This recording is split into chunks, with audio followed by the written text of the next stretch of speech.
Hello, Pisces. Welcome to your December reading. Let's see what's going on for you.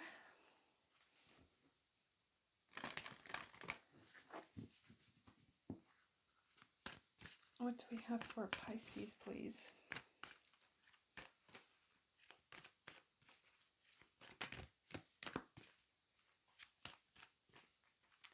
Give us one card for Pisces.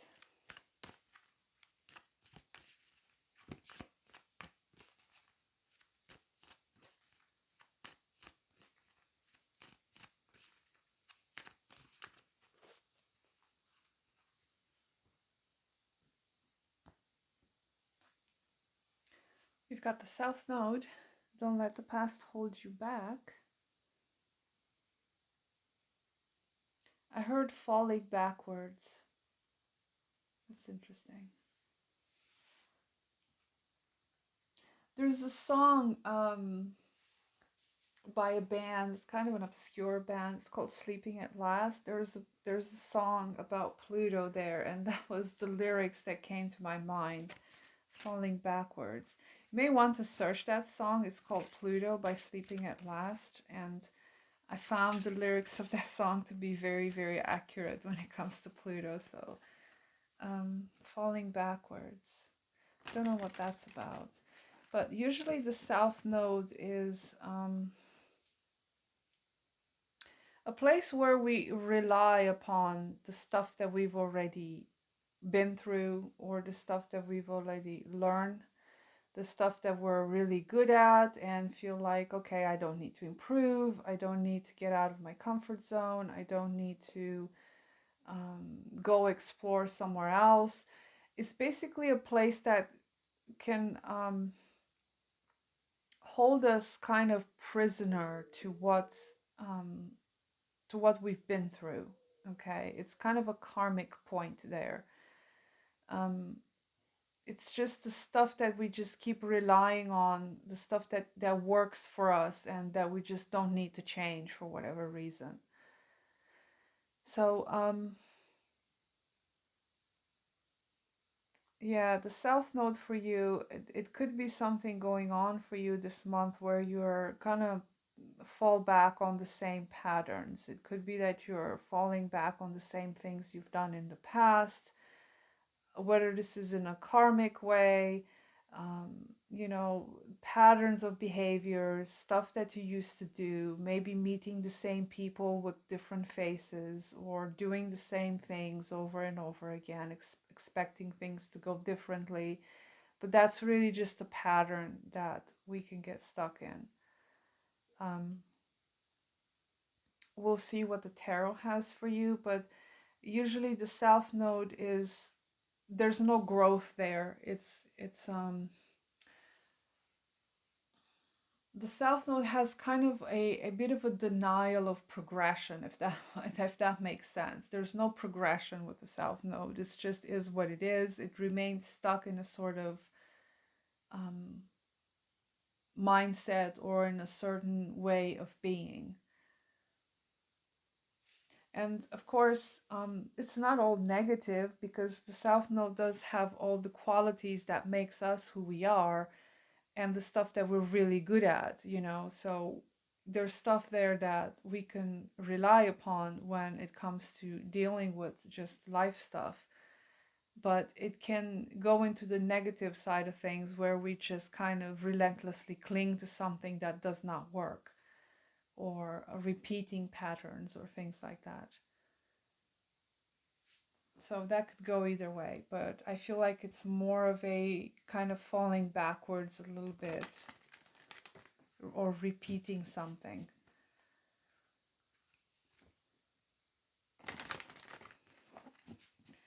Okay, let's see what else for Pisces.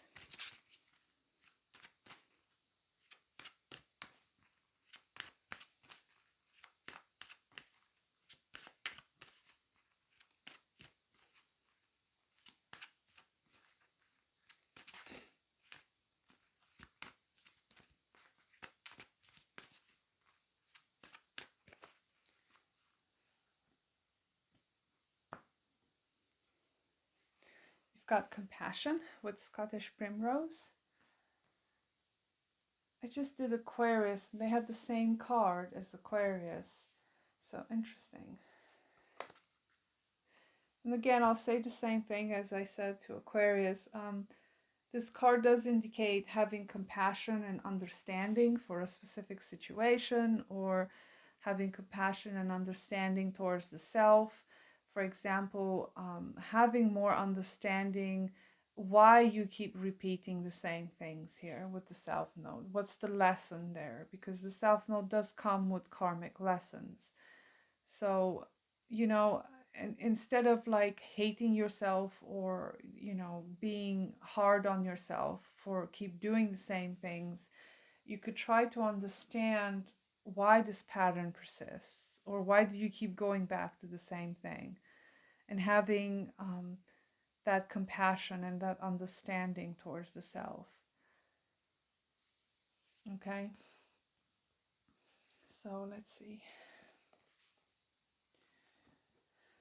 I did a different format to these readings, so we'll see if that works out. And if it flows right, I will stick to this particular format for the future readings. I have it all written down here, so let's see. We have for Pisces. Compassion is a trait of yours, of the Pisces sign in general, is the most compassionate sign in the zodiac. And again, as I said, the South Node also has positive qualities, is the things that we're made of, the stuff that they're kind of innate abilities. So that may be something you're relying upon this month in some situation, is that compassionate nature of yours that has more understanding. And that is a positive trait that comes with being a Pisces. Of course, it depends on the Pisces. I'm generalizing, but generally speaking, you are the most compassionate zodiac sign. So what do we have for Pisces?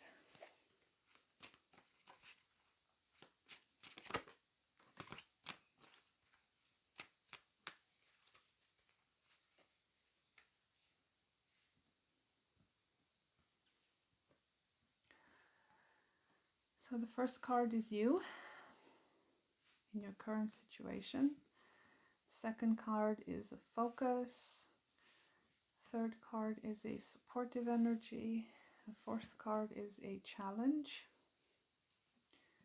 The surrounding energy, what surrounds you at this point. And the future. All right, you can see these. Yes.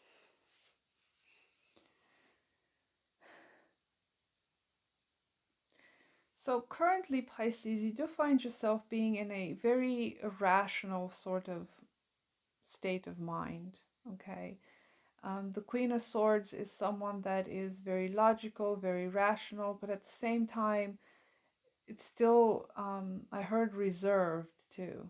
Maybe you feel more reserved during this time, although the Queen of Swords doesn't mince words at all. She does speak bluntly and truthfully.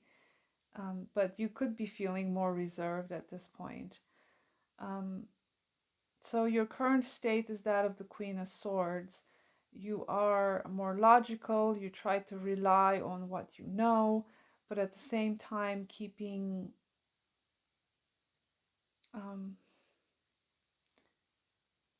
that sense of understanding. The Queen of Swords is key word is understanding. Again, you've got compassion there, which is also understanding. Compassion does come from understanding and being attuned to another or a situation, or being attuned to yourself. And I do feel like you're in a very good position here to see clearly about something. Now, your focus is this King of Cups. Could be a person, another Pisces like yourself. it's quite of an odd pair here, the Queen of Swords and the King of Cups. Now, they're not completely incompatible, but yeah, it's not an energy that is easily blended, let's say. Um, but they do complement each other in that way. The emotional stability of the king and the understanding and logical approach of the queen is quite a good combination. So it could be a person here that you're focused on, um, that your energy seems to flow towards this person. It's kind of interesting the way the cards came out. This Queen of Swords is looking at this King of Cups. And I feel like your energy is sort of going in that direction towards this King of Cups, whatever this is for you. If it's not a person, your focus could be that of emotional maturity, emotional stability, um, compassion. Again, the King of Cups also shares that attribute of compassion as well. But this compassion again comes from a place of understanding one's own emotions and the emotions of others, of being attuned. So the idea of attunement again comes into play here. Um,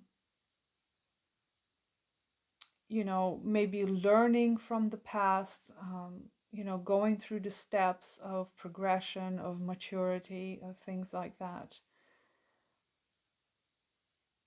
A supportive energy is the Four of Wands. Again, this talks about stability here, stabilizing something. Could be a relationship for some of you that's, or, your home and your environment is it's supporting your growth, it's supporting your creative ambitions, is coming together really nicely. There is a union here, maybe between you and this King of Cups, whomever this is. Um, yeah, this is an energy of stability and union, and that seems to be your supportive energy for the month.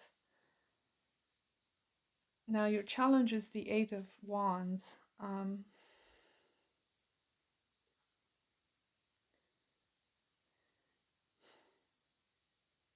It could be a challenge of you not rushing things. I say that because you have the Seven of Wands and Temperance here, which is your outcome, your future energy. And with the Eight of Wands showing up as a challenge, I feel like for some of you is a challenge of rushing into something. There's a lot of fiery energy here. Um, perhaps being a little bit too enthusiastic about something with this Eight of Wands, and that could be a challenge for you. Um, and your boundaries with the Seven of Wands being here in your surroundings, your ability to have good solid boundaries could come into question too if you're rushing, because you might override your own boundaries here. If it's not that, the Eight of Wands as a challenge could also be the lack of momentum, could be the lack of movement, of progress in a situation. It could go two ways. Either things are moving too fast for you, or they're moving too slowly. Okay. Um, because you also have Temperance here. I feel like there is a need for you to really take stock of how the energies are blending in your life. How does this situation or this person fit in your life? Is it a good compatible match? Um, does it pass my boundary test? Things like that. I feel like it's more of a challenge of not rushing things and really see how the compatibility of something just kind of passes the test. Okay. Um, I'm not clarifying in any of these cards. I try not to clarify, but yeah, I feel like this Eight of Wands it could be a challenge of moving too fast or not moving at all or not progressing in a particular direction. There's like some sort of a blockage there. with the Seven of Wands being in your surroundings, this is an energy that feels a little bit unwelcoming, it feels like to me. And again, the Seven of Wands could indicate healthy boundaries, or it could also indicate putting up barriers and, making something feel unwelcomed, or you're unwelcomed in a certain situation, or you're making someone else feel unwelcomed. Your boundaries could be too rigid, or they could be, not enforced enough. So I don't know how this is playing out in your life, but there's an energy here of being unwelcomed. Your environment could be a little bit unwelcoming, okay, towards other people, or maybe towards a specific someone that you have in mind. And again, I feel like with the Temperance card here being in your outcome, there is a need for things to be slowed down so you can understand where everything fits in your life, if it fits. Because Temperance can talk about um, a blend of two energies coming together and making something, um, yeah, making something compatible, like being compatible, being on the same page. Or this could also be an internal energy, maybe this is you with yourself. You're trying to blend your logical side with your emotional side. You're trying to kind of learn to sit with yourself, to understand yourself better, to find that equilibrium. Um, it could also be that there's a situation coming into your life that is coming in too fast, or there's something there that is disturbing you a little bit in your environment, especially with the Seven of Wands. This is not a calm energy. It's a bit disruptive. And obviously, if you have to put up boundaries, something is coming in that is unwanted, or at least it makes you feel uneasy. Okay, so you need to kind of bring yourself back to that equilibrium with the Temperance.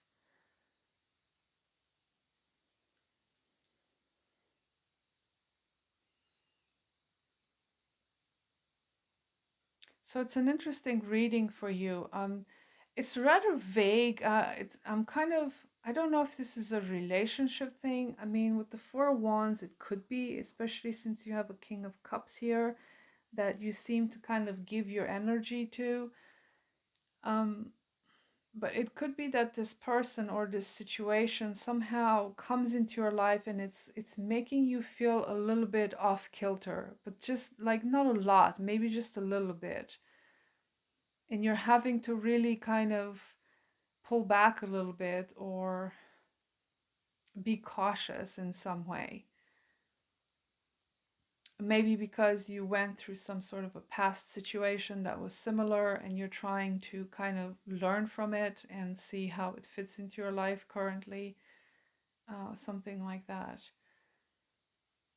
But it's not a bad reading, Pisces. It's just a little bit, I feel like you feel a little bit on the edge this month, but yeah, there's something disruptive going on in your environment here. Um, it seems like you have a solid foundation here when it comes to something. Perhaps you have like a good upbringing, or you understand how things fit together, but there is a need for you to combine your logical side with your emotional side here in order to handle whatever situation this is. It could be a past situation resurfacing in your life and you having to put up boundaries against whatever that was unpleasant for you in the past, and then having to go back to your center here with Temperance, to going back to a place of stability within yourself, or within a connection, or within your home environment, or something like that. So that was my reading for you. I wish you the best, Pisces, and I'll see you in the next one. Bye.